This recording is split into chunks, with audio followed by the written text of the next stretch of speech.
I'm a double major in geography and environmental studies, 4th year.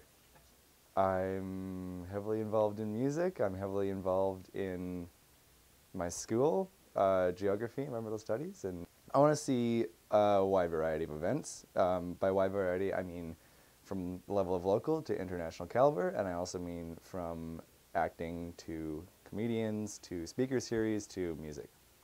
That's a good question. I actively campaigned for that referendum. I was out there handing out leaflets, and I was fully in support of the $2 raise.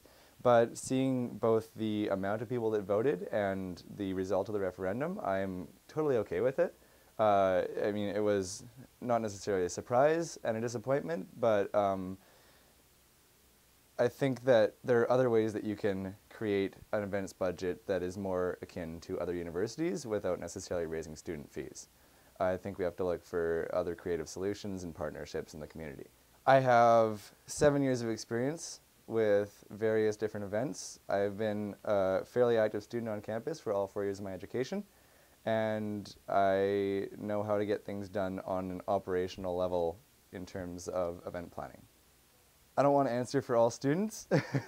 I don't want to say that I have that answer, but what events are important to me and the people that I communicate with and talk to are events that are culturally invigorating and culturally accepting and include as many students as possible, I think. How do you plan to improve attendance at these events? It's going to be a combination of things. It's going to be marketing. It's going to be just getting the word out there to students in other creative ways that we might not necessarily be doing at the moment. It's also going to be trying to figure out, as per the last question, what people want to see and hear and do on campus. And I think that if we do a better job of connecting and getting input from students and actively using that input in our event planning, we'll have a better chance of getting more people out to events. I also think that making more affordable and free events is a super important part of that. And lastly, I think that in terms of the people on campus who regularly attend events and people who don't regularly attend events, it's just a matter of proving in general that there's value in being active and engaged on your campus. And that spans events as well as just general active engagement on campus. You know, the result of the referendum, 16% of people on campus voting is quite a small amount of people. When Ariel was the director of events, she offered me the idea of running.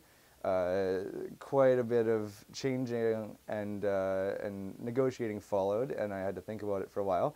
But I think that the UVSS is a great society, and I think that the opportunities for the evolution of community and engagement with your campus and cultural engagement are so great. I couldn't really pass it up after the idea had been planted in my head.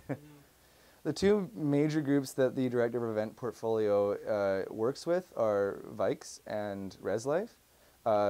Those groups I'm definitely excited about connecting with as Director of Events, but in general, I think I'd like to make resources of the UVSS available to any group on campus that wants to not only have an event present, but possibly organize their own events.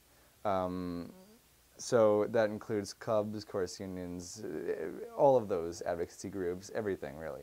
And I would like to do a better job of making sure that it's not just the board of directors or a small group that is planning all of the events, but that we are able to give our expertise and knowledge about event planning and our resources as the UVSS to those people if they want to plan their own things. One band I'm really into right now is Modest Mouse. Yeah, I'm having a throwback to the 90s and the early 2000s.